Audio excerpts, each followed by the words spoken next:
Side में अच्छा खेलता हूँ। मैं जीत गया। ओके, वाह। अब मैं क्या कह सकता हूँ, तुम तो इस उम्र में भी मुझसे अच्छा खेल लेते हो। असल में मैं बहुत बुरा खेलता था। ये देखो, लेकिन तुम्हें और भी मेहनत करनी पड़ेगी, क्योंकि अगर तुम इसमें कुछ बनना चाहते हो तो उसके लिए बड़ी मेहनत करनी पड़ेगी, नहीं तो तुम बस इसके लिए रह जाओगे और दूसरा कोई भी काम नहीं कर पाओगे, और मैं ऐसा कभी नहीं चाहूंगा। ओके? हाँ ठीक है। ठीक है, चलो अब फेंको।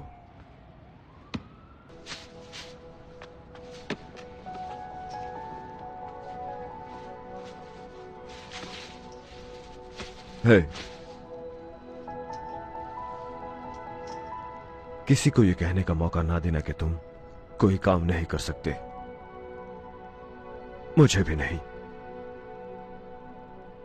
ठीक है? ठीक है। तुम्हारा कोई ख्वाब है तो उसका ख्याल रखो। लोग जो काम खुद नहीं कर सकते तुम्हें भी ऐसा ही बोलेंगे कि तुम भी नहीं कर सकते हो।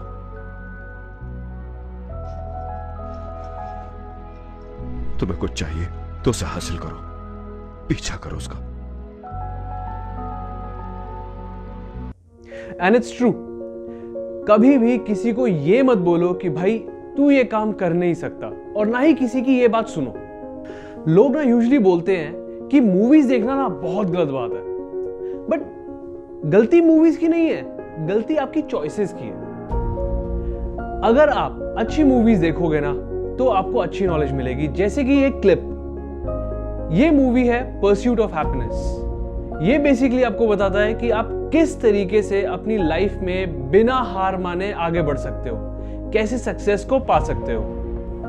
और इसीलिए ना हमने लास्ट वीडियो में यही बात करी थी कि ऑप्टिमिस्टिक, ऑब्जर्वर और पेसिमिस्ट में फर्क क्या है और क्यों हमें ऑप्टिमिस्टिक रहना चाहिए। टेक्निकली हम सब चाहते हैं कि हम अपनी लाइफ में ऑप्टिमिस्टिक रहें, बट हमारी सिचुएशन, हमारी लाइफ में जो आसपास की एनवायरनमेंट है वो इस तरीके से क्रिएट हो जाती है कि हम ऑप्टिमिस्टिक रहना चाहते हुए भी रह नहीं पाते, या हम ऑप्टिमिस्टिक ना सोच नहीं पाते। और यही सोच एक रीजन है जो हमें आपस में ना डिफरेंशिएट करता है। और इसी सोच की वजह से ये तीन लोग, ऑप्टिमिस्टिक, ऑब्जर्वर, पेसिमिस्ट, 4 भागों में डिवाइडेड है। और ये 4 भाग है कौन कौन से? Employee class, small business, big business and investors. So let me explain employee class and investor first, क्योंकि इन दोनों को समझना ना मुश्किल नहीं है।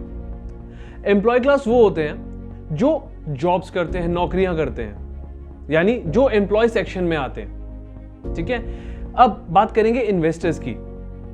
इन्वेस्टर्स वो लोग होते हैं जो अपना पैसा इन्वेस्ट करके उसी पैसे से वापस कमाते हैं। दुनिया के सबसे बड़े इन्वेस्टर हैं मिस्टर वॉरेन बफेट, जो वर्ल्ड के टॉप 10 रिचेस्ट लोगों में भी आते हैं। इन दोनों को समझना ना मुश्किल नहीं है। जिसको समझने में मुश्किल आती है लोगों को, वो है स्मॉल बिजनेस और बिग बिजनेस। लोगों के हिसाब से स्मॉल बिजनेस वो बिजनेस है जिसमें कम लागत लगी हो, यानी कम इन्वेस्टमेंट, और बड़ा बिजनेस वो जिसमें बड़ी लागत लगी हो, यानी बड़ा इन्वेस्टमेंट। लेकिन ऐसा है नहीं। इन छोटी छोटी चीजों का ना मतलब समझना बहुत जरूरी है, क्योंकि आप अपने फ्यूचर का डिसीजन इन्हीं छोटी छोटी चीजों पे ना डिपेंडेंट रखते हो, यानी निर्भर रखते हो। मैं आपको एक्सप्लेन करता हूं बेसिकली इन दोनों चीजों में डिफरेंस क्या है। स्मॉल स्केल का बिजनेस है अगर आपका काम आप पे डिपेंडेंट हो तो समझ लीजिए वो स्मॉल बिजनेस है, और बड़ा बिजनेस यानी वो काम आप पे डिपेंडेंट नहीं है। एग्जाम्पल के तौर पे मैं आपको समझाता हूं इन चीजों को। अगर आप सो रहे हो और फिर भी आप पैसा कमा रहे हो तो समझ लो आप बड़े बिजनेस में हो। आप घूम रहे हो, पैसे कमा रहे हो, आप बड़े बिजनेस में हो। आप क्रिकेट खेल रहे हो और फिर भी आप पैसे कमा रहे हो, समझ लीजिए कि आप बड़े बिजनेस में हो। ऐसी ना कई बड़ी कंपनियां हैं जिनका मैं ना नाम बिल्कुल नहीं लूंगा, जो सिर्फ एक बंदे पे डिपेंडेंट थी, और जैसे ही वो बंदा गया या तो कंपनी बंद हो गई या तो उसको टेक ओवर कर लिया गया। फर्क नहीं पड़ता कि उस कंपनी का कितना टर्नओवर है या उस कंपनी में कितना पैसा इन्वेस्ट किया गया है। अगर उस कंपनी की डिपेंडेंसी आप पर है तो समझ लीजिए वो छोटा बिजनेस है, बड़ा नहीं। आपके ना लेफ्ट साइड पे अगर आप देखेंगे एम्प्लॉय क्लास है, स्मॉल स्केल बिजनेस है एंड राइट पे है big business and investors. So what do you think कि सबसे ज्यादा पॉपुलेशन कहाँ होगी? लेफ्ट साइड पे 97% पॉपुलेशन ना लेफ्ट पे है और सिर्फ 3% पॉपुलेशन राइट साइड पे। What about money? पैसा कहाँ लगता है सबसे ज्यादा होगा?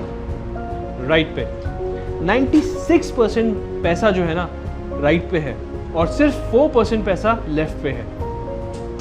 इसका ना एग्जाम्पल आपके खुद के पास है। आप अपने मैनेजर और अपनी सैलरी में डिफरेंस देखिए और फिर सोचिए कि आपकी सैलरी में और आपके कंपनी के ओनर की सैलरी में कितना डिफरेंस होगा। इसी डिफरेंस से ना आपको पता चल जाएगा कि एक्चुअल में पैसा रहता कहां पे है। एक रीसेंट एग्जांपल देता हूं मैं। कोविड के टाइम पे ना मिस्टर रतन टाटा जी ने ना 1500 करोड़ रुपए डोनेट कर दिए। दिमाग खुल जाता है जब ये सुनने को मिलता है कि एक इंसान ने 1500 करोड़ रुपए जो है डोनेट कर दिए।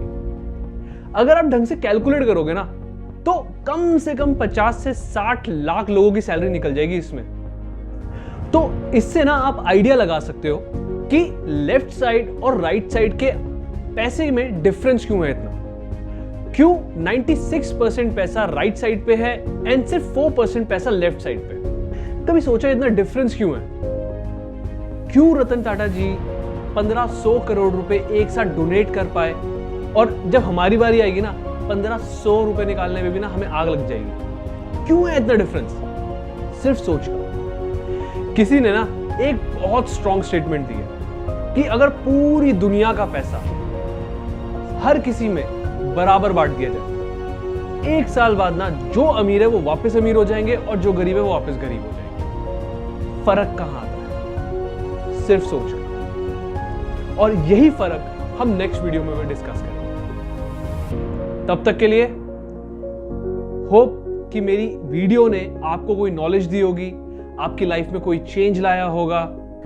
एंड अगर एक्चुअल में ऐसा हुआ है तो प्लीज मेरी वीडियो को लाइक करिए, सब्सक्राइब करिए और बेल आइकन पे क्लिक करिए। Thank you.